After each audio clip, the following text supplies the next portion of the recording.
Kuna watu wanaweza wakaanza chini ya ndoa ina amani, si ndio? Unaanza chini kati ndoa inafanyaje? Mafanikio yakija unaachwa, si ndio? Mafanikio yakija unafanyaje? Kwa nini wakati kwenye umaskini upendo upo? Kwa nini neema ije ndo mtu anasema huyu sio taipu yangu? Lakini ulipokuwa maskini, mna shida wote, alikuwa anajivunia wewe.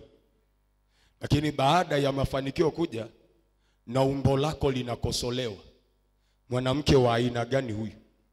Au mwanaume huyu sio taipu yangu, huyu hapa sio level zangu.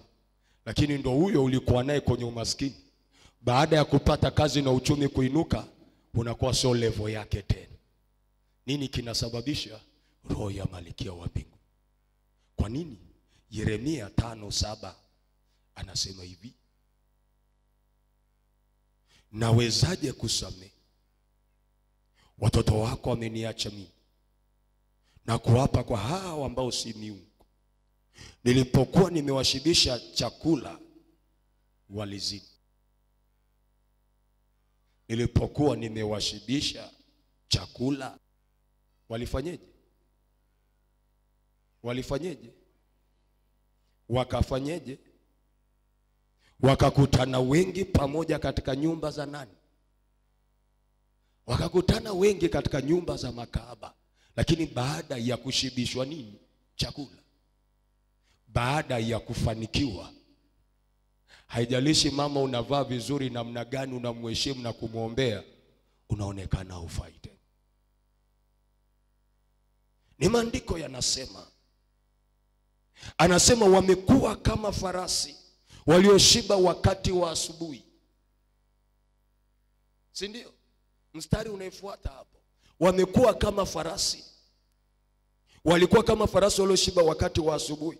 Kila mmoja akalia kwa kutamani mke wa mwenzake. Kila mmoja akalia. Ni Biblia hiyo, soma neno yangu. Kila mmoja akalia akimtamani mke wa mwenzake. Kwa lugha nyingine, baada ya mafanikio akamkinai mke wake, akatamani mke wa mwenzake. Sasa kama umekinaiwa leo, kuvuka kuvunja kwetu madhabahu, kibali chako kikarudi kwenye ndoa katika jina la Yesu. Hata hivyo tu, kuna mabinti leo wako. Ndio maana labda niulize swali hili la muhimu. Hivi leo wanawake wote wakasema hawataki mchepuko, wale vijana ambao hawajaoa wataacha kuoa? Niulize tu swali rahisi, kwamba sasa hivi mwanaume akija kwako unigusi ngo mpaka tuoane.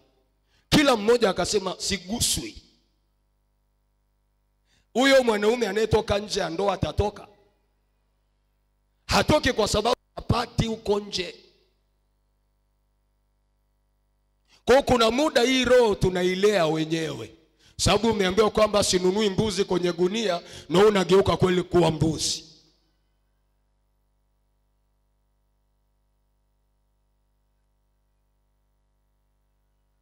Wewe sio mbuzi.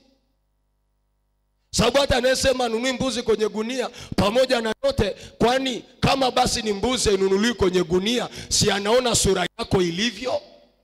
Kwani haoni sura yako? Kwani mbuzi anatambulikana ni mbuzi baada ya kuchinjwa? Mbuzi anunuliwi baada ya kuchinjwa, ananunuliwa akiwa mzima. Swala la kusema kwamba uchinje mbuzi ndo ununue haipo. Huwezi jua kama mbuzi ni kibudu au yuko hai. Kwa unavyosema we ni mbuzi, hata kama ni mbuzi basi, kwa lugha nyingine, mbuzi haichinjwi ndo inunuliwe nani? Sababu we sio mbuzi unayepelekwa kwenye nini? Kwenye bucha. Kama ni mbuzi basi ni mbuzi inayepelekwa kufugwa. Na kama ni mbuzi inayepelekwa kufugwa, inapelekwa ikiwa hai na haichinjwi. Kwa ikifika mahali mkasema siguswi ngo, uwe na uhakika wataoa. Nyie ndo mnalea, msiolewe. Kwa sababu kila anayekuja anaweza na uhakika wa kupata. Akiwa na uhakika wa kupata ataoa wapi? Na nyie ndo mtasababisha na ndoa zingine zipite kwenye shida. Kwa kuna namna tukivunja hii madhabahu, tunataka na utulivu uwe juu yako. Ni bora hata uende mbinguni hauna mtu, lakini ukakaa mbele za Bwana, kuliko kuwa chombo cha kustarehesha watu na kuwanufaisha watu bila maana yoyote.